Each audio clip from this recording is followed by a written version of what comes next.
Muy bien, muchachos, iniciamos jóvenes, muy buen día a todos allá, jóvenes en casa.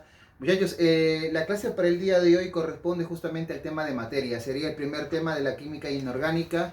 Y jóvenes, lo que vemos aquí en pizarra es la parte teórica, la parte más relevante de materia. Como lo mencionaba, materia es un tema muy extenso en realidad, es un tema muy extenso, pero vamos a colocar, jóvenes, cosas puntuales obviamente con respecto al tema de materia, ¿ok? Primero, definamos qué es materia. Eso es algo importante. Yo no puedo hablar de algo cuando ni siquiera sé cómo definirlo. Es importante que obviamente aprendamos a definir qué es materia en realidad. ¿Todo en la vida es materia? Y obviamente que no. No todo en la vida, jóvenes, es materia. No. Para que sea materia, tiene que cumplir ciertas características. Ciertas características. Por ejemplo, para que sea materia es importante que debe ser algo real. ¿Los fantasmas son materias? Pero solo los fantasmas sí existen. ¿Me lo puedes demostrar? No, entonces no es materia. ¿Ok? La materia, jóvenes, es todo aquello que es demostrable. Es una realidad, justamente una realidad objetiva, lo llama la ciencia. Así que ese es el primer principio de la materia. Materia es considerado una realidad objetiva, una realidad objetiva, comprobable. Esa es materia. ¿Ok? Es cierto, la definición más clásica en los colegios, ¿no? Es todo aquello que ocupa un lugar en el espacio. ¿Estamos de acuerdo? Sí, esa definición es la clásica, ¿no? Ocupa un lugar en el espacio. Ocupa un lugar en el espacio. Pero ¿sabes por qué ocupa un lugar en el espacio? Porque obviamente tiene masa y volumen. Obviamente tiene masa y tiene volumen. Por ejemplo, jóvenes, mírense ustedes. Si ustedes se colocan sobre una balanza, en la balanza les va a salir numeritos. ¿Por qué? Porque ustedes tienen una masa. En la balanza, jóvenes, si ustedes de aquí a unos años se van a la balanza a medir su masa, de hecho que su masa va a cambiar. Y ahí hablaremos, jóvenes, de por ahí las propiedades, ¿no? Pero muchachos, todo lo que tenga masa y lo que tenga volumen, justamente es materia. Absolutamente todo. ¿Ok? Profesor, ¿el aire es materia? Esa pregunta siempre me hacen. Pero jóvenes, el aire es materia, de hecho. El aire es materia, tiene masa, tiene volumen. Profesor, pero su masa debe ser muy pequeña. Claro, pero tiene masa. Jóvenes, no me dice la regla que debe ser una masa muy grande para que sea materia. No. Jóvenes, basta que su masa sea, digamos, en el cuarto, quinto, sexto, décimo o veinteavo decimal, ya es materia, jóvenes. El ejemplo clásico que hacemos, ¿no? Agárrate un globo desinflado y ponlo en una balanza analítica, una balanza de alta precisión. Te va a medir una masa con 4 o 5 decimales, dependiendo de la balanza. Pero ahora infla ese globo. Inflalo. Cuando tú lo colocas en la balanza inflada, la masa va a ver una variación, un pequeño aumento, quizá en el tercero o cuarto decimal, pero habrá allí un aumento. Por lo tanto, ahí está. ¿Por qué hay ese aumento? Porque está el peso del globo, por así decirlo, peso entre comillas, porque es equivocado, el peso del globo, pero con el aire. Y justamente ahí está, muchachos, la esencia, ¿ok? La esencia. Profesor, ¿y cómo comprueba que tiene volumen? ¿Cómo crees que se infló el globo? ¿Cómo crees que el globo es forma obviamente medio esférica, ovalada? Porque el volumen. Recuerda, jóvenes, que el volumen, muchachos, justamente adquieren ciertas formas. En el caso de los globos, ¿ok? En el caso de los globos, muchachos, ahí está el volumen. Ahora, la materia, otra forma también, es justamente cuando es susceptible a los sentidos, específicamente cuando son susceptibles al tacto. Por ejemplo, todo lo que tú puedas tocar es materia. Todo. Que puedas tocar y puedas sentirlo, de hecho.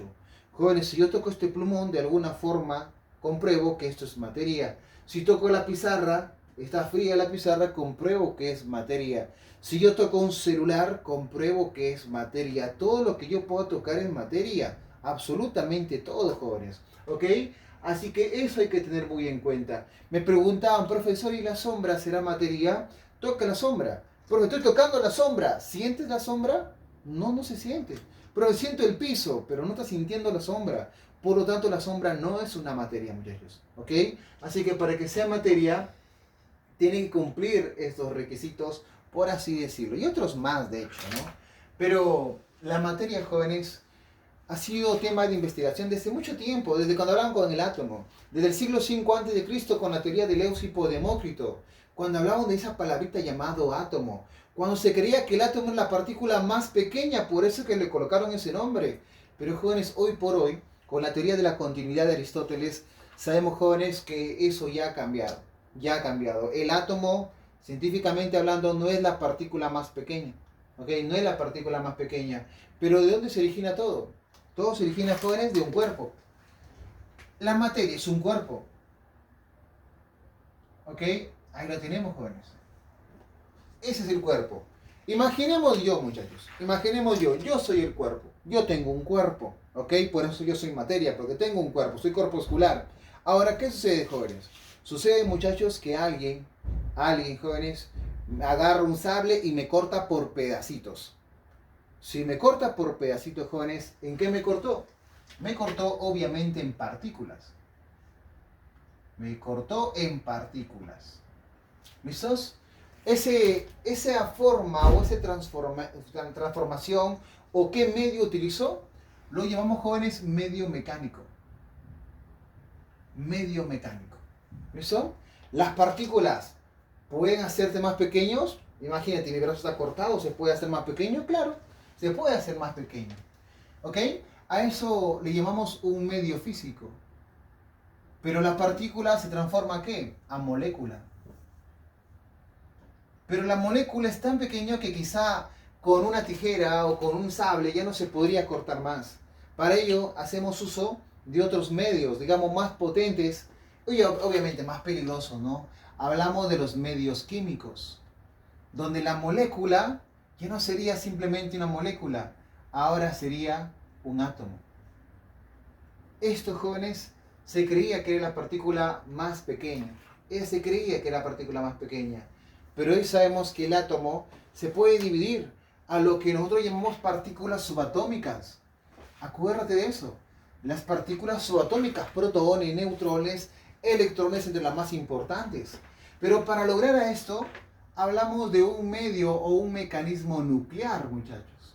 Que lo veremos por acá. ¿Ok? Pero esas partículas subatómicas se pueden hacer más pequeñas, sí, es cierto. Mediante un medio cósmico, jóvenes, hablamos de la partícula más pequeña hasta el momento, el famoso quarks. El quarks, jóvenes, es tan, pero tan pequeño que ni siquiera un microscopio lo ha podido observar. Imagínate, muchachos, imagínate. Ni siquiera un microscopio de la más alta gama que tengamos en el planeta Tierra ha podido observar el quarks. Profesor, entonces, ¿cómo sé si existe? Recordemos que el átomo, hablaron del átomo sin ni siquiera demostrar su existencia. Pasó el tiempo y se demostró que el átomo sí existe. ¿Por qué no pensar eso con el quarks? De aquí en unos años, jóvenes, quién sabe, ¿no? Aparezca una tecnología que me diga, oye, mira, te presento el quarks. Ahí está. Ya lo tenemos, jóvenes. Profesor, ¿y que habrán partículas más pequeñas? Claro, la teoría de la continuidad me dice que no hay un límite en la división. Es decir, se podrá seguir dividiendo hasta el infinito y más allá. Pero siempre se va a seguir dividiendo. ¿Ok? De eso trata, joven, la teoría de la continuidad. De eso trata la división de la materia. ¿Ok? Así que, jóvenes, cualquiera de ellos son materia. Todos ellos son materia, jóvenes. Porque tienen masa, tienen volumen y todo ello. Pero, jóvenes, en la realidad, la materia se clasifica en dos grandes grupos. En la realidad, hoy por hoy hablando, se clasifica en dos grandes grupos. Tenemos por un lado las sustancias puras y las mezclas. Las sustancias puras y las mezclas hay forma de cómo obviamente poder diferenciarlas.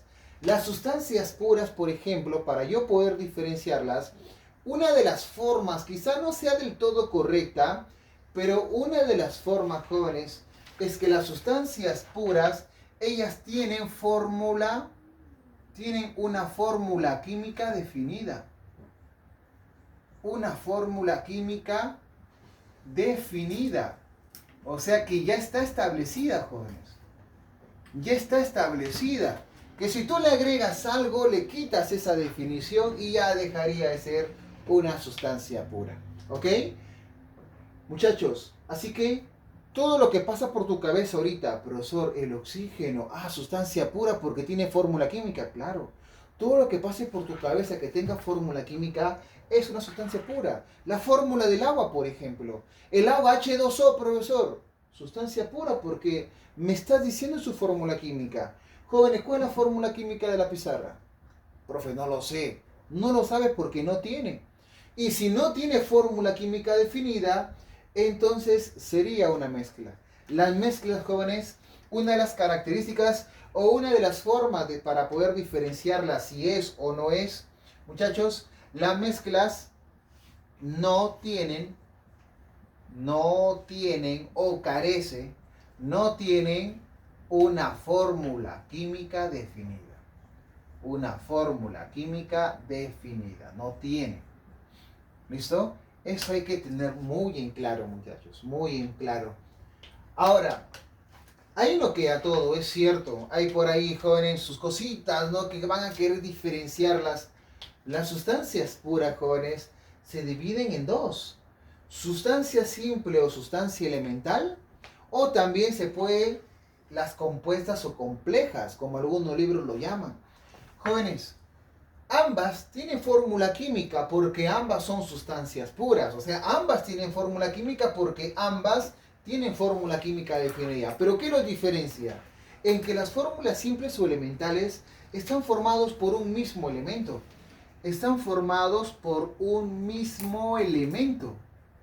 Un mismo elemento. Así que, muchachos, como ejemplo, yo diría, profesor, el Na, un símbolo químico, el sodio, por ejemplo. ¿Por qué sustancia simple? Porque aparte del sodio, ¿ves a alguien más? No. Así que es una sustancia elemental porque es solamente un mismo elemento. Profesor, ¿podemos concluir que todos los elementos de la tabla periódica entonces son? Claro, muchachos, absolutamente todos los elementos de la tabla periódica en su forma elemental, jóvenes, será una sustancia simple. Todas las que te puedas imaginar. Entonces, profesor, el aluminio, el cobre, tiene que ser, claro. Profesor, ¿y si me dicen el ozono, el O3? Muchachos, ahí la pregunta que también siempre consultan, ¿no? Dicen, profesor, pero son tres. ¿Pero qué me dice la definición? No me dice por las cantidades, me dice que debe ser el mismo elemento. Son tres, es cierto, pero no es lo mismo oxígeno, oxígeno, oxígeno. Así que como es lo mismo, sigue siendo una sustancia elemental. Sigue siendo una sustancia simple, jóvenes. ¿Ok? Así como el hidrógeno, ¿ve? Así como el oxígeno molecular. Entonces, no date cuenta que no importa el número que tenga abajo, siempre y cuando sea un solo elemento el cual mencione. ¿Ok? Eso sería una sustancia simple elemental. Recontra fácil. Recontra fácil. Y la compuesta sería lo contrario. Aquella que no está formado por un mismo elemento. Está formado por elementos diferentes. Elementos diferentes. Es por ello, jóvenes, que algunos quizá por ahí me querían decir, profesor, faltaba el agua aquí. Es que el agua no lo puedo colocar en los elementales, lo voy a colocar en los compuestos. ¿Por qué?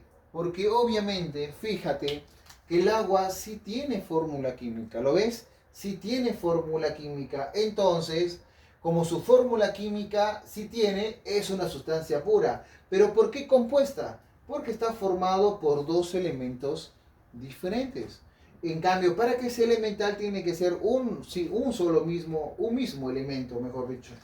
Clásico, ¿no? Así que tú miras fórmulas químicas que sean varios elementos. Por ejemplo, el famoso monóxido de carbono. Mira, dos elementos diferentes. El famoso ácido sulfúrico, que son fórmulas que ustedes tienen que saberlo de memoria. De memoria porque son clásicos, jóvenes. Ahí está, muchachos, el famoso amoníaco. Date cuenta, está formado por nitrógeno e hidrógeno. Y así, muchachos, todas las fórmulas químicas que estén mezclados varios elementos diferentes, sería una sustancia compuesta o una sustancia compleja, como lo quieras llamar. Muchachos, si tienen alguna pregunta, alguna consulta, por favor, en el chat, o pueden activar su audio con total confianza. Recuerden que allá tengo mis pantallas y acá tengo justamente la cámara. Consulten, jóvenes, ¿ah? Si tienen alguna duda, pregunten con confianza. Vamos a colocar aquí en el chat. A ver, continuamos entonces, jóvenes. Continuamos, ¿sí? Entonces, jóvenes, la materia se clasifica en sustancias puras y se clasifica en mezclas. Entonces, jóvenes, muchachos, sustancia pura, todos los que tengan fórmula química. Pero eran las mezclas las que no tienen fórmula química. Y acá por ahí algunos van a decir, profesor, yo creía que tenía fórmula química y usted me está diciendo que no lo tiene. Bueno, no lo digo yo, lo dice ya los libros. Obviamente, jóvenes. Las mezclas, yo puedo diferenciarla de dos formas. Homogéneas o también llamadas soluciones, que es un tema ya más avanzado en la química, que lo veremos más adelante. Pero jóvenes, ¿cómo diferencio una homogénea con una heterogénea?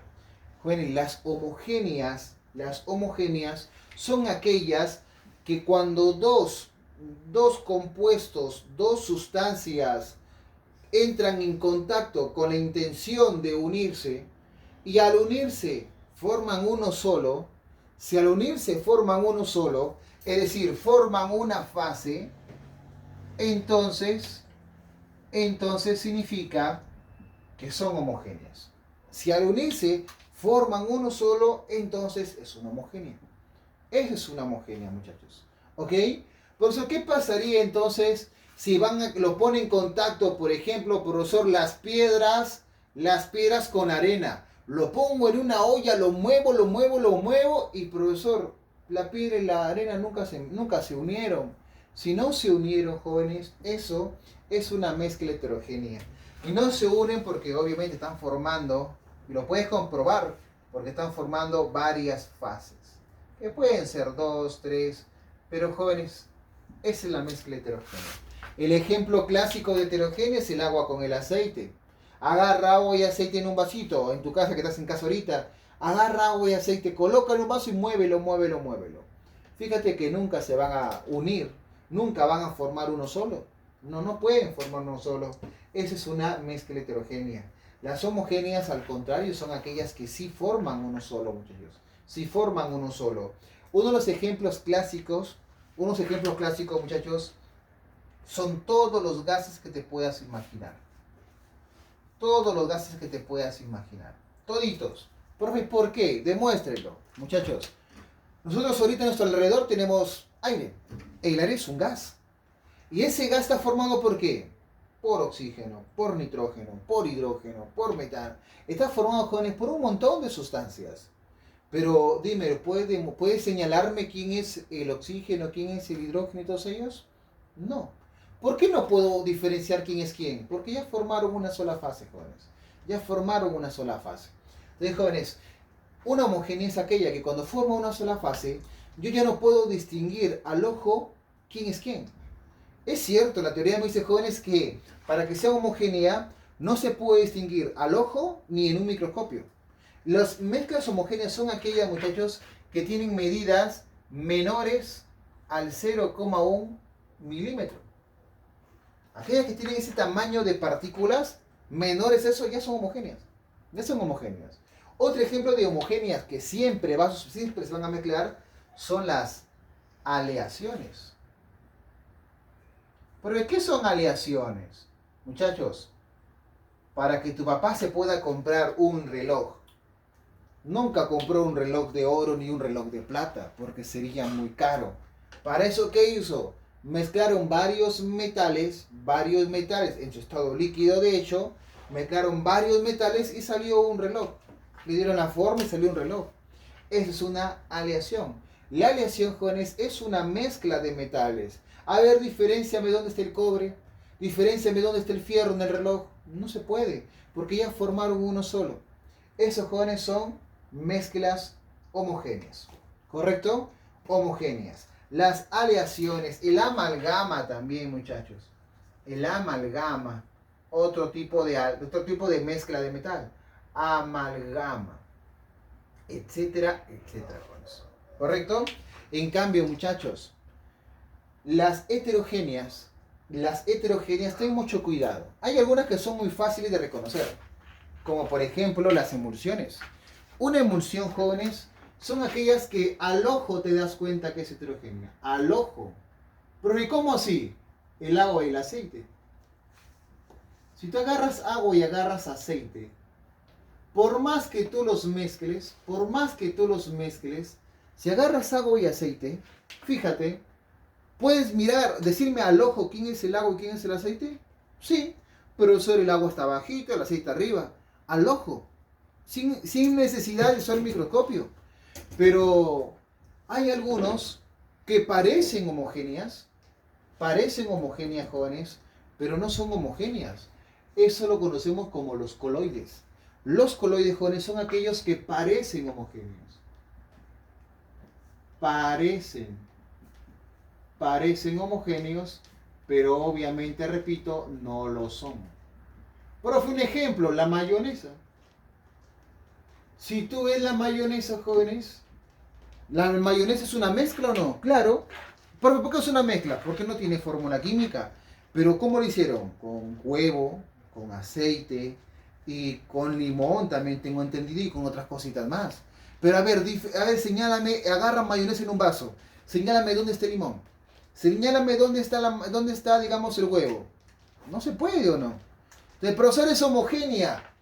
Pero recuerden, la definición es que yo puedo diferenciarlo macroscópicamente, o sea, al ojo, y microscópicamente. Si yo llevase la mayonesa a un microscopio, y lo pueden comprobar los que tienen microscopio en casa, agarra una gotita de mayonesa, ponlo en tu en tu vidrio para los microscopios, en tu portaobjetos y tu cubreobjetos, y ponlo en el microscopio.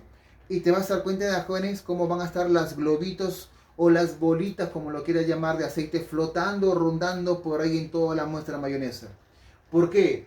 Porque obviamente parece homogéneo al ojo humano, pero microscópicamente te desmiente. ¿Ok? Profesor, ¿qué son las suspensiones? Las suspensiones son muy parecidas a los coloides, pero una de las ventajas de las suspensiones es que ellas sí se asientan. ¿Ok? O sea que la muestra se va hacia abajo. Se precipita la muestra. Se precipita. Un ejemplo, los jugos. Si tú agarras un jugo de papaya, dice, profesor, mi mamá me preparó mi jugo de papaya y lo hicieron papaya, azúcar y agua, profesor, y cuando lo licuaron yo no puedo diferenciar el azúcar y el agua. Claro. Homogéneo, profesor, pero déjalo asentar un ratito. Déjalo ahí un ratito. Después de unos minutos, ¿qué pasa con tu jugo? En la parte de abajo se va la parte espesa y en la parte de arriba puedes visualizar ya el agua. ¿Te das cuenta? Así que eso lo conocemos como las suspensiones. Los jarabes. Lo que tú consumes, te vas a Totus o alguna empresa comercial y hay un frasquito que te dice agite antes de usar. ¿Por qué crees que te dicen eso? Porque es una mezcla en forma de suspensión. Aquella que si tú lo tomas así, estarías tomando la parte líquida y en la parte de abajo va a estar la parte espesa. Así que por eso tener en cuenta este tipo de detalles. Entonces cualquiera de ellos son obviamente heterogéneas. La sangre, por ejemplo. La sangre lo tengo acá. Profe, la sangre es rojita, rojita, rojita. Debería ser homogénea. Pero muchachos, si tú agarras la sangre que sale de un pollo, de algún animal en un vaso, déjalo y se hace como el jugo de papaya. Se hace como el jugo de papaya. Se espesa en la parte de abajo y la parte de arriba es totalmente transparente. Así que los que han ayudado en casa a cocinar se pueden dar cuenta de esos detalles. ¿Listo, muchachos? Y miren, jóvenes, estamos colocando cosas puntuales, ¿ah? Estamos colocando cosas puntuales ya para cuando vamos a la práctica, obviamente, jóvenes, podamos entender lo que vamos a marcar en las claves. Muy bien, muchachos, sigamos. Vamos con las propiedades. Como toda materia, jóvenes, tiene propiedades. Tú eres materia y tienes ciertas propiedades también diferentes quizás a las mías. Pero hay propiedades que, jóvenes, todos tienen. Propiedades llamadas generales o extensivas. En algunos libros lo desglosan, ¿ok? Lo desglosan. Pero al menos los libros en los cuales trabaja la Universidad Nacional de Trujillo trabajan tranquilamente como si fuese uno solo. Muchachos, veamos. ¿Extensiva o general? Profe, ¿cómo diferencio si es extensiva o particular, específica o intensiva? Yo, por ejemplo, jóvenes, me dejo llevar por las frases. Si yo veo que dice extensiva, extensiva viene de algo de extenso, que puede crecer. Es decir, jóvenes, que eso es dependiente, depende de la cantidad. Depende, es dependiente. Es dependiente. Algunos lo llaman o lo definen como aditiva. ¿Qué es eso de aditiva, profesor? Que si tú le agregas algo, su valor cambia el valor inicial. Y jóvenes, yo voy a hacer un análisis para que puedas entender cómo yo puedo saber si es extensiva. Yo sé que alguno va a decir, profesor, mi maestro me dijo que extensiva debo aprenderme como 50, 60. Pero yo te puedo decir, jóvenes, que no es necesario aprenderla de memoria. Simplemente lo puedes analizar. Por ejemplo, ¿cómo puedo darme cuenta que es extensiva? La masa es un ejemplo de extensiva. Y ahorita te lo voy a demostrar. Ojo, y mire el truco, ¿eh? La masa. Imaginemos que Pedrito tiene una cierta masa. Supongamos que su masa es de 60 kilogramos. ¿Ok? 60 kilogramos. Pero el truco está en agregarle siempre lo mismo. No le agregues un Pedrito más gordo, agrégale el mismo Pedrito. Es decir, el Pedrito de 60 kilogramos. Ahora, los dos Pedritos están en la balanza. La pregunta es, ¿su masa sigue siendo 60 kilogramos? La respuesta es que no. Ya cuando los dos Pedritos están en la balanza ya no te dice 60 kilogramos. La balanza te dice 120 kilogramos. ¿Te das cuenta? ¿Cambió o no cambió? Sí cambió, mira. Lo que tenía al inicio con lo que tenía al final cambió. Por lo tanto, la masa es una propiedad extensiva. Otro más. ¿Cuál puede ser? El volumen. Pero ¿y por qué el volumen? Imagínate, tienes 1 litro con agua. Agrégale otro litro con agua, porque siempre debo agregar lo mismo. Te pregunto, ¿seguirás con 1 litro de agua? No. Ahora tienes 2 litros, ¿verdad? ¿Cambió tu valor inicial con la del final? Claro, cambió. Por eso es que el volumen obviamente es una propiedad extensiva. Profe, ¿cuándo es intensiva? Lo contrario. Por ejemplo, tú tienes un amigo o una amiga intensa que tú por más que le aconsejes que cambie su vida, jamás va a cambiar porque ellas viven su vida, ¿no? Las intensivas jóvenes, ellas no cambian, jamás van a cambiar, no cambian, es decir, son independientes. Muchas personas que son intensas suelen independizarse a temprana edad y obviamente no aditivas.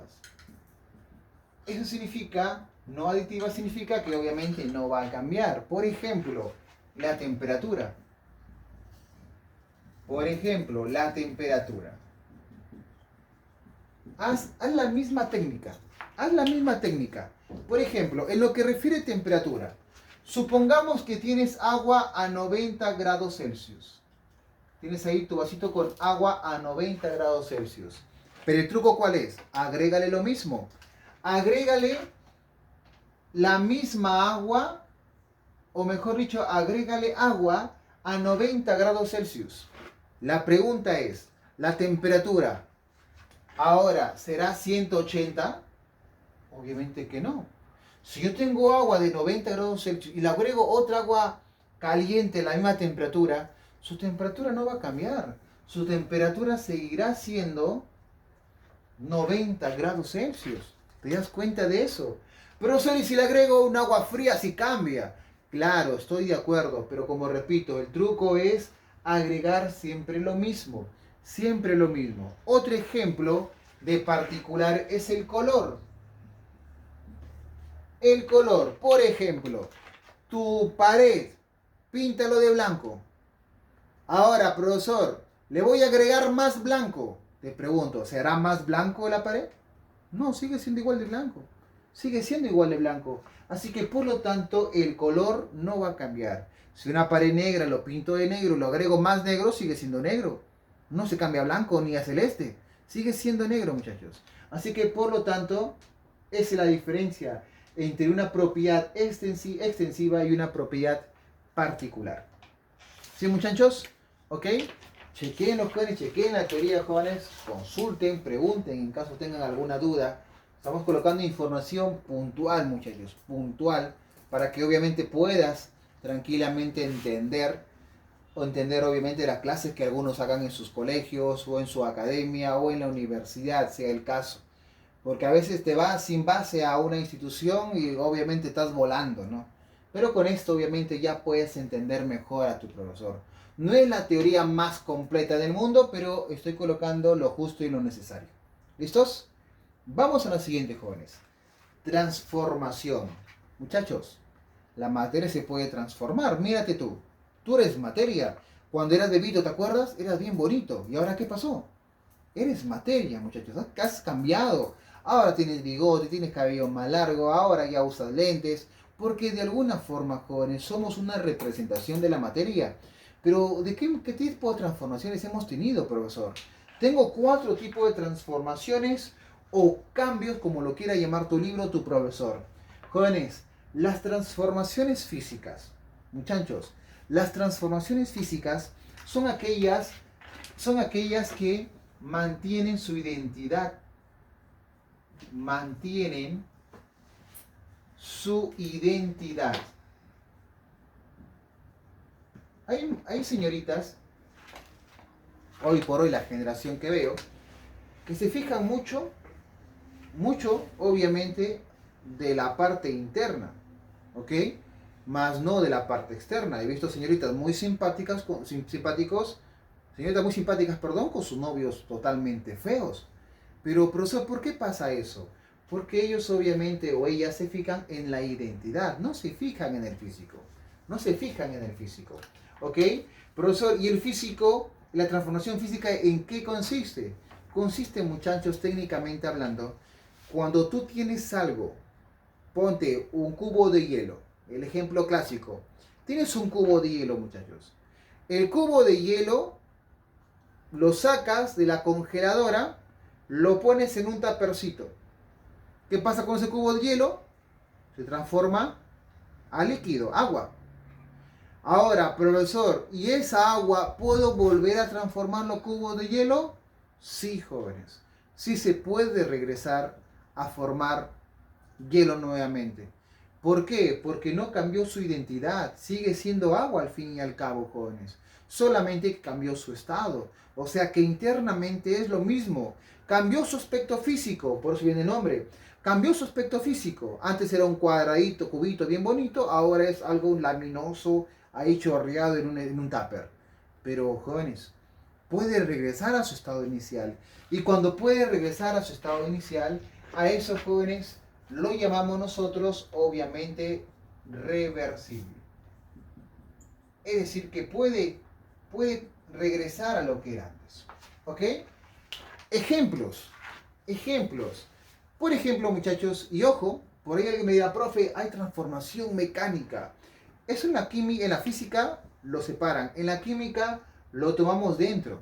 ¿Ok? O al menos muchos maestros lo tomamos dentro de las físicas.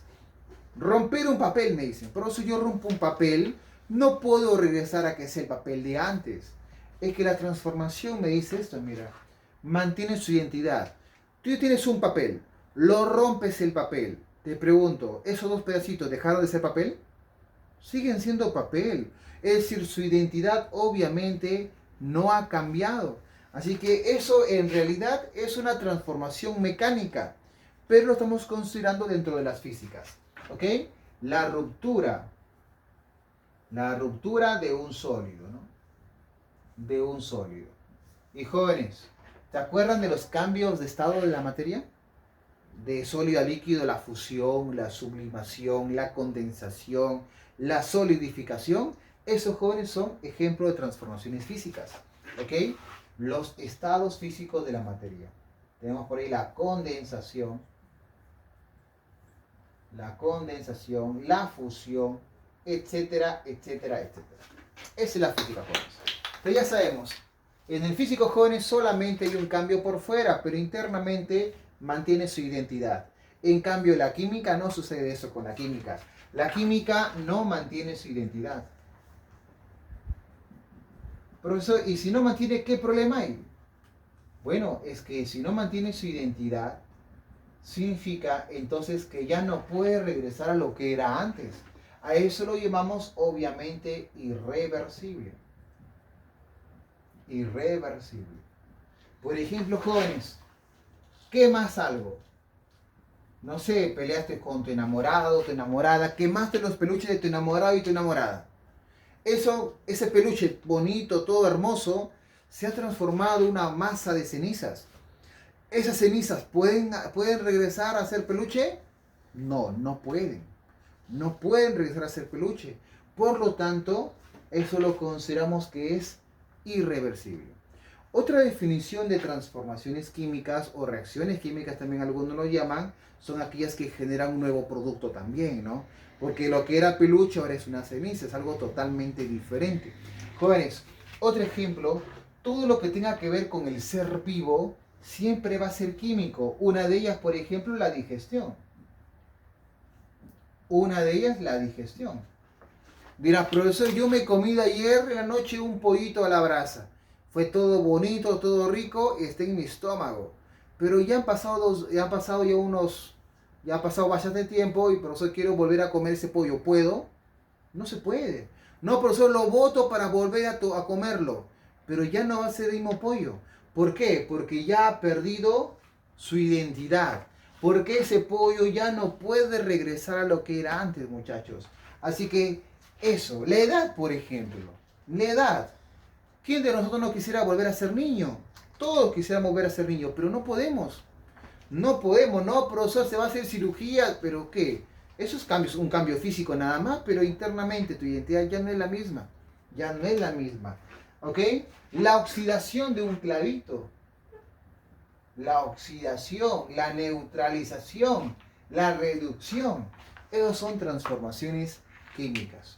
Muchachos, estas no son tan populares, pero vamos a mencionar a los jóvenes por si acaso. Si yo hablo de las transformaciones nucleares, obviamente, jóvenes, hablamos de la radiactividad, ¿no?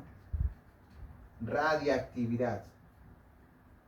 La radiactividad obviamente cambia su identidad, ¿no? Cambia la identidad.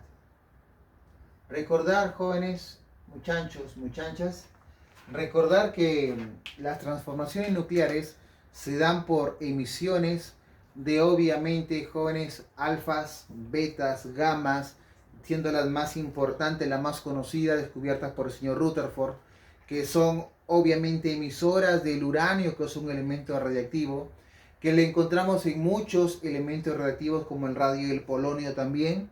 Jóvenes, esos compuestos cambian tu identidad.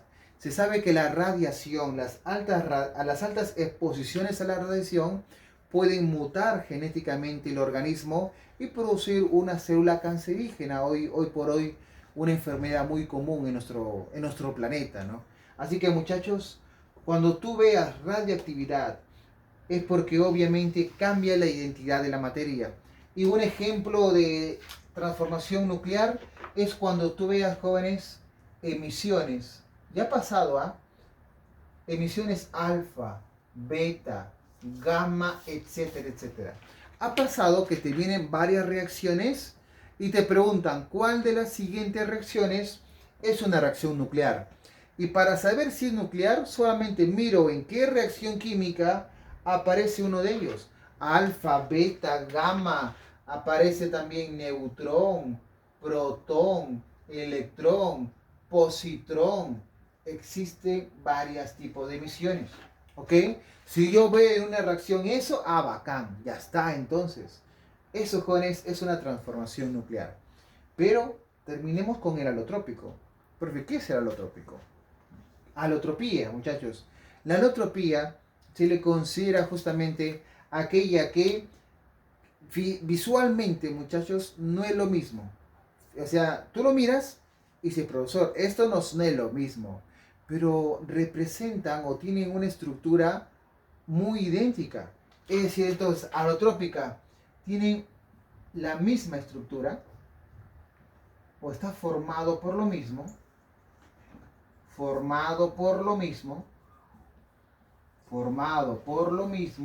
pero no son lo mismo.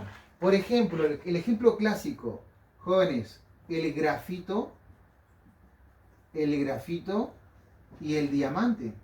Este es el ejemplo clásico, diamante. Profesor, el grafito lo tengo en mi lápiz, ¿cierto? Míralo tu lápiz. esa puntita es grafito. ¿Pero has visto alguna vez un diamante?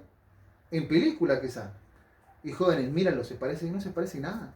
¿Y por qué son holotrópicos? Porque curiosamente su fórmula química que representa a ambos es la C de carbono. En conclusión, ambos son carbonos, jóvenes. Tanto el grafito como el diamante, ambos son carbonos, y porque obviamente tienen la misma fórmula, pero físicamente son muy diferentes, eso, jóvenes, lo consideramos como alotropía. ¿Listo, muchachos? Preguntas, consultas, chequenlo.